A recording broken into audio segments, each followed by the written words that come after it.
Hello and welcome. I'm Donald Leggett and I'm from Ticker TV. Emerging markets have recently seen significant fund inflows as institutional investors seek an alternative to the S&P, the FTSE 100 and so on.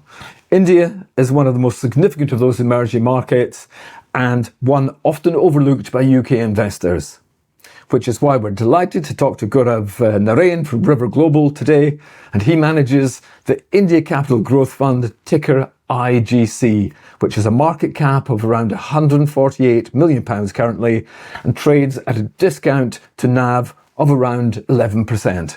Greetings, Gaurav. It is really great to speak to you today from Mumbai. Nice to speak with you too, Donald. Fantastic. Thank you very much indeed for sparing the time for us. Now, let me start by asking you about the Indian economy. In very broad brush terms, what are the most important themes or trends which investors should understand about India? Well, I think one thing people should realize is that India is a very large economy. It's over 4 trillion, and it is the fastest growing large economy in the world. And it's not just it's what's projected, but even in the last decade, India would have grown at almost 9% on the GDP level in dollar terms. Going forward, it's projected to grow at over 10% per annum. And this is not just for the next 5 years, but possibly for the next 10 to 15 years itself. So really, that's the big story about India that is delivered in the past, and going by what we see on the ground and the sort of policies that have been implemented, the outlook looks even brighter. So in essence, it's a growth economy. It's very much a growth economy. Okay, and if you could briefly explain to us how India is structured. It's more like Europe than as a single entity. I think that's the real exciting part about India. That they say that in India, every 100 kilometers you travel, 2 things happen. The food changes and the gods change. So really, that's about the country. And you really put it very aptly that it's really a Europe within one country, because you have 29 states. Each state has a different language, so there are huge entry barriers. What sells in the north, culturally, they're totally different. For example, what sells in the north does not sell in the south. So really, it's a mishmash of everything. And I'll give you a perspective that I'm from North India. If I go to some of the states in the southern part of the country, say there are 5 different states, each state has a different language. The only way I can communicate with them is in English, simply because the languages are so different. The script is different. So really, that's the country. And that's why you find that across companies within India itself, you won't find a company which is very strong across the country. Some will be very strong in the northern part, some in the southern states.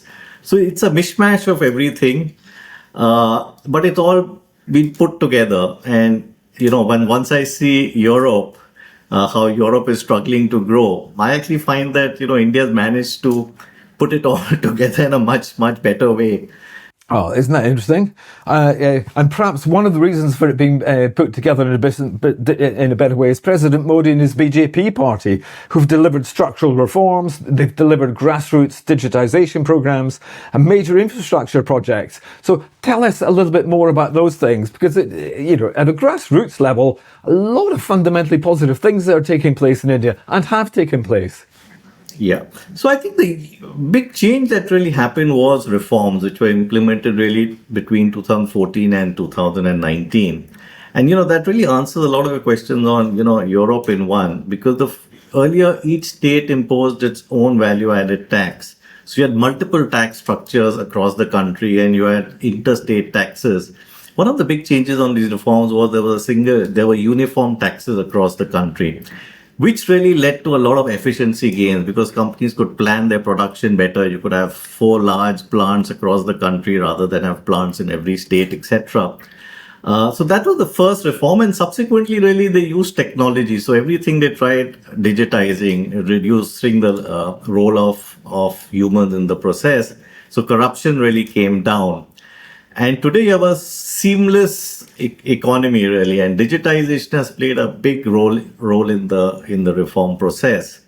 So that's one side of it. But the fact is that, states are still different. In the southern states, the per capita income is $4,000. You have a labor shortage. Northern states, some of the large states, the per capita income is less than $1,000. They're the suppliers of labor. So really, a lot's playing together. But what we are seeing is every state is competing with each other to bring in investments. And that's the big story, that, all states have realized that India needs job creation, and the only way you can do that is to attract investments, and which is what's pulling it all together. The reforms have made it easier, but the way the country has developed now, that it's all about attracting investments. So states compete with each other, which is why it's so vibrant today. Currently, India has the world's fifth largest economy. Britain is sixth. India has overtaken it and become the fifth largest economy. And with that strong underlying GDP, it's set to be the world's third largest economy by 2030. Not long. So which sectors will India be the big major players in, and how should investors best play those changes? Yeah, so I think by 2028 is expected to be the third largest. Now, the interesting part is that there are multiple themes. It's not one sector which is driving it. I would say India is getting into this perpetual theme of consumption and investment-led cycle. So, and there's the digitization side of it. So, the four big themes we are playing, one is, of course, digitization, because the way the economy is growing, India is the largest consumer of data in the world. There are a lot of inefficiencies historically in the economy. So, it's being able to capitalize on the digitization wave the most. So, you have a lot of plays in the digitization space. I think the second big theme really we find is the reallocation of supply chains, which are happening globally. And India is a very attractive market from that perspective, because everyone wants to be in India simply because it has a very large domestic market itself. We're talking about 1.4 billion people. And even if you look at the middle to upper income, you'll be talking about in the next 5 years about 900 million people in that segment itself. So it's a very large market. So everyone wants to relocate to India across multiple sectors simply because it's the domestic market, which is the most attractive part, and it also becomes an export base. I think the third big theme we see is, of course, consumption, simply because it's such a large market that it's a perpetual theme, and, income levels go up. And the fourth theme we play is the capex theme, that, you're talking about $1 trillion plus of investment. Cities like Mumbai itself currently are seeing $50 billion of projects being implemented. 25 cities have built in metro networks. Each one is expanding. Another 20 cities in the process of building metro rails, etc. Your airports have doubled in the last decade. So, there's investments across the play. So you're seeing multiple themes being played, and the best part about India is it's a bit of an economy like the US, that it's spread across multiple sectors. It's not concentrated in 2-3 sectors which dominate the economy. So from an investor point of view, it's a very, very attractive place, because you have multiple companies in multiple sectors playing multiple themes. And is AI a bonus or a negative, given that you've got so many young people coming into the economy? See, AI is definitely a bonus, because, India will definitely leverage AI in a very effective manner. But today, if you ask me, is there any pure AI play in India? I would say no. We're in IT, we are very big. We have, I think 8 million people employed in the IT sector itself. But most are service oriented. It's not the current AI theme. So, if you're playing AI today, it's largely in investing in data centers or things like that. But Indians are very great at adapting technology. So moment you see some sort of model emerge, Indian companies will really leverage on that in a very big way. So you have to just wait and watch on the AI side. But I think given the size of the economy, it'll possibly it'll really capitalize on what happens with AI from a end user perspective. Okay, you've been very patient, Gaurav. Thank you for bearing with me and explaining India to us. More specifically, why don't you tell us about the India Capital Growth Fund? It's structured as an investment trust. What is the investment focus of the India Capital Growth Fund? Well, it's a very unique fund because it invests in the mid and small cap segment of the market. And today I've been managing it for almost 12 years. And we've invested anything from companies from $50 million onwards. The median market capitalization of the fund investee company is about $1.8 billion today. But the great part about the fund is because it's structured as a trust, we're able to take long-term investment positions. So today we have a portfolio of say 38 stocks, and I would say 65% of these companies I have owned for over 5 years. So it's really playing the India growth theme by buying quality businesses in the small cap and mid cap segment and just riding the India growth wave. So it's a very strong focus on quality. We're buying industry leaders within that small and mid cap space and seeing them really graduate to large cap companies. So the whole focus is buying businesses which can compound earnings over a period of time. And when we say compounding earnings, we're looking at least a 15 to 18% steady earnings growth for a lot of these companies. And we find huge opportunities. India has possibly 5,000 listed companies. But even if you look at a universe, you still have 800 to 1,000 very good investable companies to play. And it's across sectors and across themes. So it's a very interesting market to play and a very interesting segment to play. So plenty of stocks to choose from. And you were saying to me when we met at the Money Week conference that small and medium cap are not what you might think of as in the UK. They're actually much bigger than that. Perhaps if you could expand on that as a thought. Well, if you really look at India itself, there are possibly 450 companies which have a market cap of over $1 billion. But it's really not about that. It's that, when most of the business we buy into, you'll find that they're actually leaders in their segments. They may be niches, they may be very innovative companies or have very strong entry barriers, which gives us that predictability of the growth.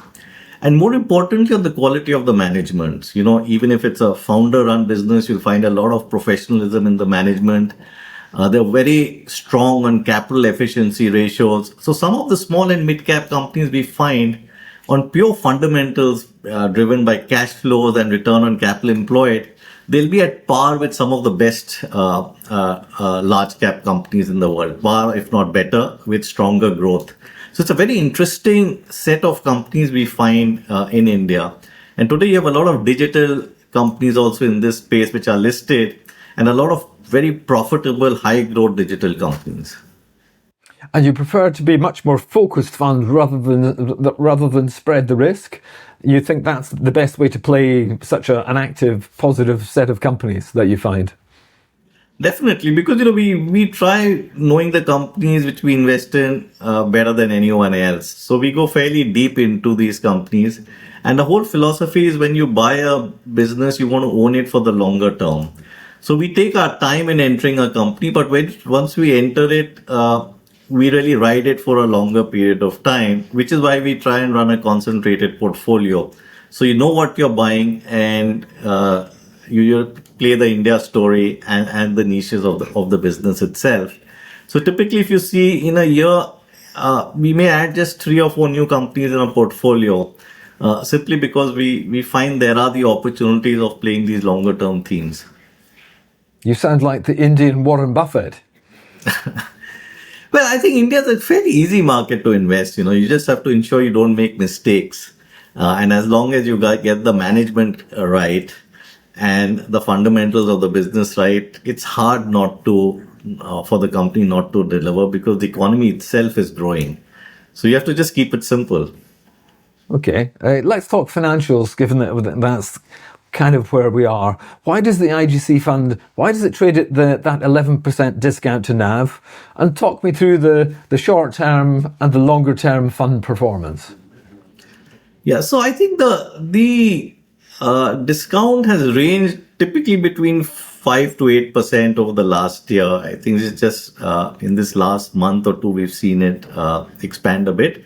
Having said that, when I joined in 2011, our discount was much higher at slightly over 20%. So it's really been narrowing over time.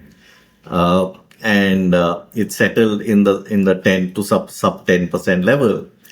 But I think the performance, if you see, of the fund, since I've been investing into managing this product in 2011, our NAV has compounded at about 13.5% in sterling terms. So really, that's the performance we have delivered, which really falls into my whole thesis, which I told you that, you buy a portfolio which gives an earnings growth of at least 15 to 18%, account for a currency depreciation of 2 to 3%, and this is the sort of returns you'll generate simply because of earnings growth itself. Well, there was a little bit of a blip about, let's say, a year ago. Was that due to the Donald Trump's tariffs? What happened around a year ago? Well, I think two, three things. One is post-COVID, India's done exceptionally well.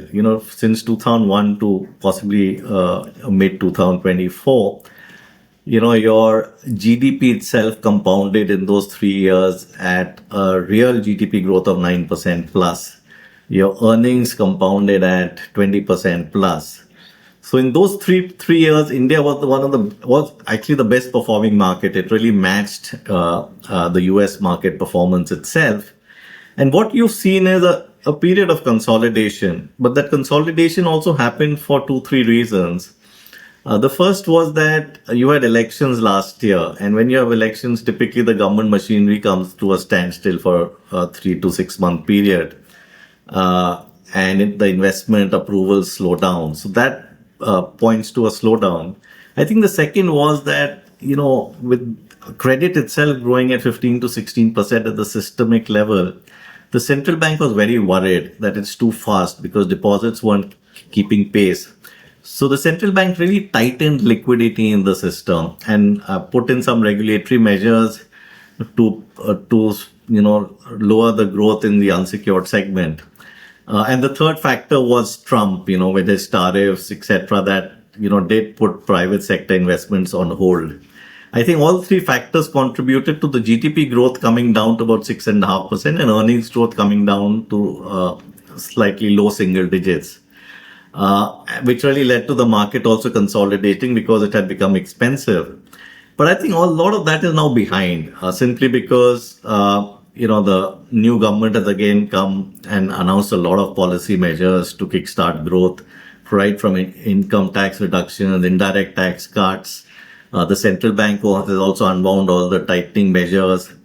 And we are actually seeing the growth rebound because GDP growth fell to about 5% in the September quarter of last year, and it's now back to 7.8%.